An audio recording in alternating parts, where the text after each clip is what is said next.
Today, I'm going to tell you the 5 biggest mistakes I made when I got into investing. You're going to want to hear them all. All right, the first thing I wish I knew before I got into investing is that it's always too late to start. Or another way to word this is it's never early enough. So I started investing in 7th grade. I'm now a sophomore in college. And the way the time value of money works, it is always too late to start. If you're thinking to yourself, oh, I only have a couple $100 and I don't want to invest until I'm out of college, or I don't want to invest until I have my debt paid off or my car paid off, or I own my own home. If you're not investing until 25, 30, 35, even in your late 40s, you're not investing early enough.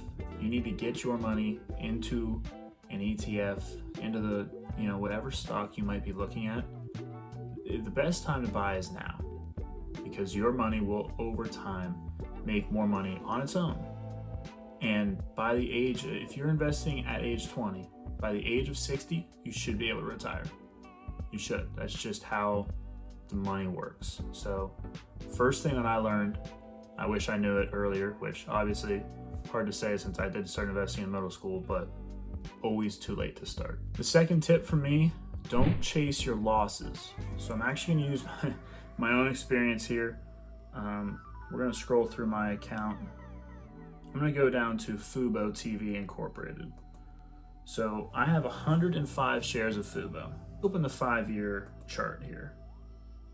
So you can see Fubo in 2021. This is out of the pandemic, right? 2020, $15 a share. It got all the way up to $42 a share, okay? Then it came back down towards 25. I said, oh, I need to get in. So I got into Fubo, and it jumped all the way back up to $47 a share, you can see here. And its high was 54 a share, right? I was thrilled. This is 3 years ago, so I was still in high school.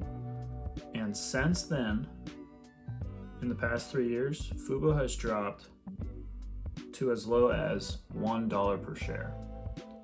And what I did, because I thought that this was the right thing to do, I continued to buy Fubo. So I lowered my price point.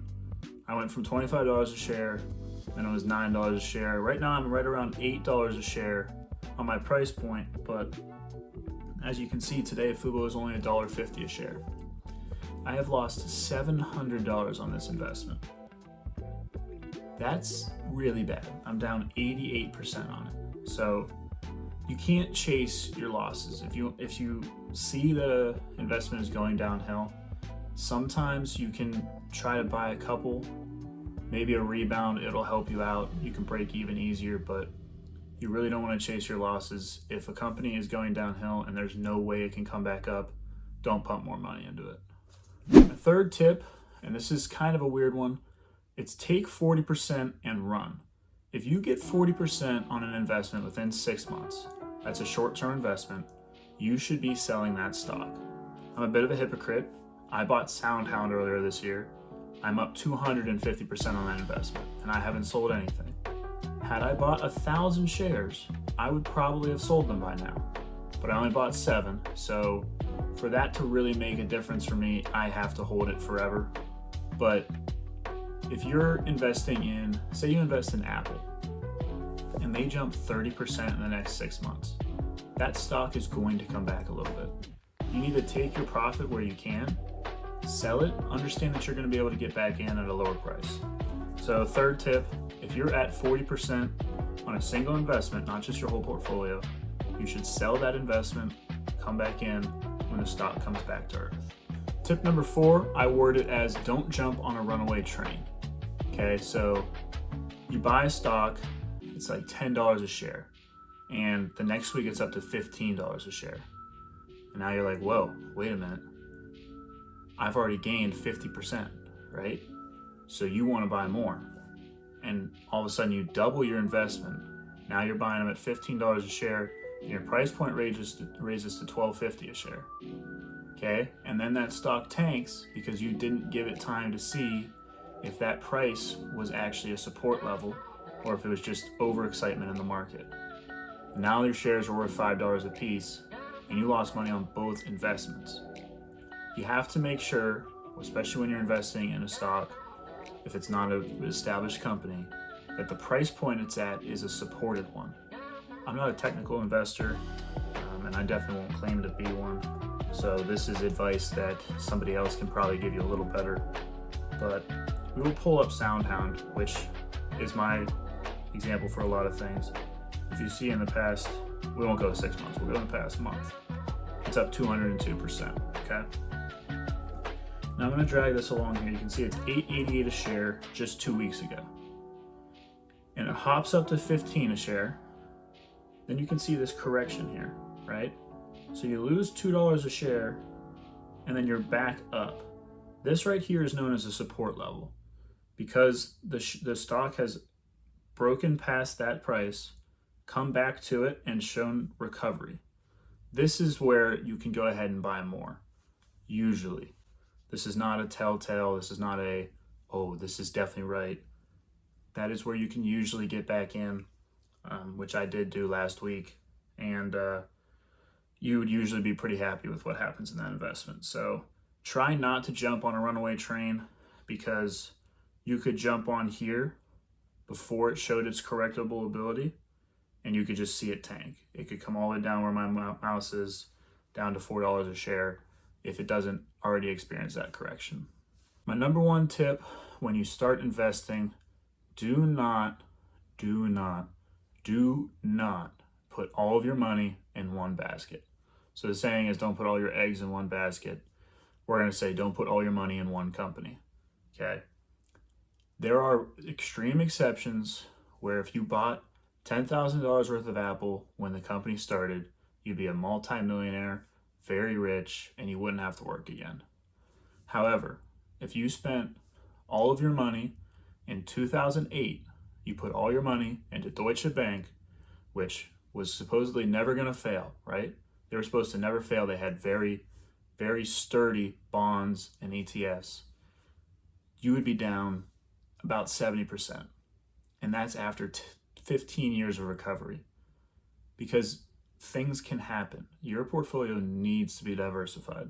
If you have a portfolio that is just one or two companies, or even one or two company groups, so if you're just tech and food, that's not enough. You need to also have an ETF fund. You need to be invested in anything else that is going to give your portfolio that diversity, that protection from, if the AI stocks start to fail, you have stocks in consumerism. You have Target, you have Walmart. People still need to go and buy their groceries, right? People are never going to stop needing to buy things. Maybe AI fails, but you have this backup to where you don't lose all of your money. If you put all your eggs in one basket and that basket blows up, all of a sudden you are out all of your money and you're going to be in a really rough spot. So when you start investing, please diversify your portfolio. Make sure that you have investments in companies that you've A, put in good, sturdy research into, and B, they are different from other companies you're investing in. It is fine to invest in groups, but keep it diversified. Okay, that is all the advice that I have. I am 20 years old. Obviously, I don't know everything. Half of these things, 10 years from now, I might look back and say, wow, I was completely wrong. But those are just the things I wish I knew before I got into investing. So let's get into the last part of this video, which is going to be me investing my DoorDash earnings. All right, so I lied earlier. I literally said that I was done, but I got a double order from Taco Bell right around the school. Took the delivery, and as you'll see in this clip, there was a cat that came up behind me on the porch. Like he lived there, and he was sniffing at the food like it was his. So that was pretty fun. I enjoyed that delivery, and it didn't hurt that it was $9. It took 5 minutes, but yeah, the cat was huge. It's green. I gotta go. Quick check-in outside of the Giant Eagle. I had to turn down an order because, hold on, eyelash. It was $9 and it was 12 miles away. So we're not taking that. That is not. I'm gonna spend more on the gas to get there than I am on the order that I actually received. So ran some errands for my parents. Needed to get some food. And waiting on new order from Kyoshi. So let's go get that. Alright guys, had to finish our dash a little early today. The Kyoshi order was a great order. It was about $2 per mile, which is really nice. But I'm on my way back home anyway. Gotta eat some food, watch some football. The Steelers come on in an hour, and that's what I'm looking forward to. So we got $24.50 on the week. Obviously that's not a lot, but I am home from school, so I'm gonna put the next week of my time towards DoorDashing. I'm hoping I can get between 20 and 30 hours in. So episode 4 should be a huge splash in our investments. In case you're new here, which most of you would be, this is my series where I turn DoorDashing into $10,000. So that vlog portion had 2 dashes. I know, I didn't do much this week. I ended up making $24.50, which I haven't done the math on it yet. Okay, I just did the math. $17. So that's all we get to invest this week. All right, so as you can see, again, laptop's in my lap here.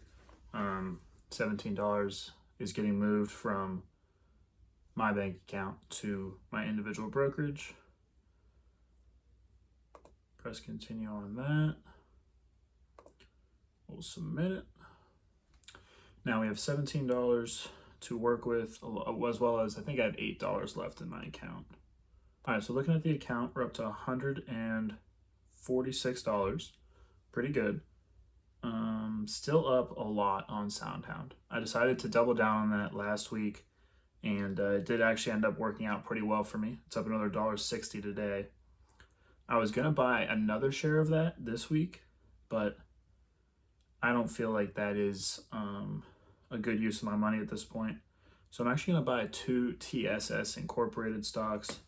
I know that this is not a diversified portfolio, but right now it's working for me, and I don't want to change what's working.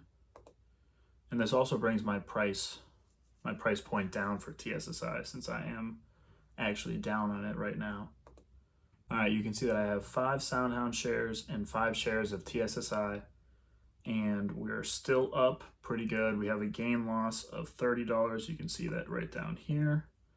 And on the day change, we are up $6. So really happy with that right now. This week, since I do record this in the future, episode 4, I plan on having at least a couple $100 to invest. I can start putting it into more common stocks like Walmart, Apple, the bigger stocks. Google had a really good day in the market today. So yeah, that's the plan for the future. This was a real short stock day. I didn't do a whole lot of DoorDashing. So thank you guys for watching. See you in the next one.